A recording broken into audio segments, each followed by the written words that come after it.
So here's my video presentation about creativity.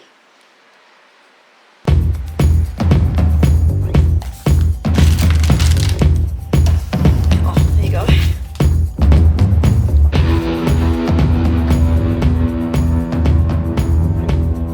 Right here is the reflective journal. We had a 6-week course. Every week we have to do some challenges and assignments for this class. But before I get into that, let me just talk to you what creativity is all about. So where creativity comes from has obviously mystified us for centuries. So throughout history, we believe that creativity was rare and seen in small elite-like professionals such as painters or musicians like Tchaikovsky's. So for a long time, creativity was an enigma and beyond the reach of science. But today we know it takes creativity to solve a problem. That's an aspect of human intelligence. We find creativity in architecture, engineering, and even in nature. So creativity is everywhere. In the past few decades, there have been dozens of studies exploring it by using brain imaging technology. So we found that, you can't really tell whether you're creative or not on your right or left brain, but it just tells you that a person who's had damage on their brain, they can still be drawing beautiful masterpieces. I could talk more about that, but then again, your mind will wander. None of us mind wanders, and a lot of studies shows that it might distract from our perceived obstacle, but perhaps with mind wandering we can find that novel or creation of genius. Okay. Everyone mind wanders, but why not all of us are creative geniuses? It is maybe in our genes. It means if you have creative parents, you are one of the creative kids. Like my dad plays the piano and he plays the guitar by ear, and I tend to do that too. The thing about nature versus nurture too. Still, while some may have the biological advantage to be creative, we can all be creative. You just need to nurture it.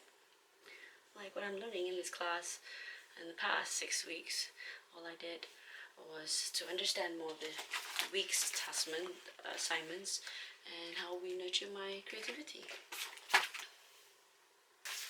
So week 1, we learned about space and how you are holding or providing space for creative work.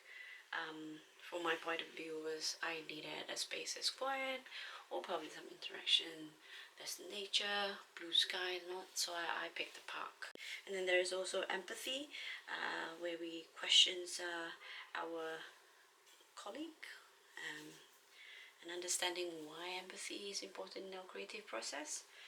Because empathy tells us a lot about a person, tells us and in some person's perspective of things, walking in their shoes. We breezed a lot of week 1 and week 3 about all the theories, and then there was week 4 where we had our journals, so we had to put that theory into what we understand, the perspective of what we've been through, and give examples we have in class.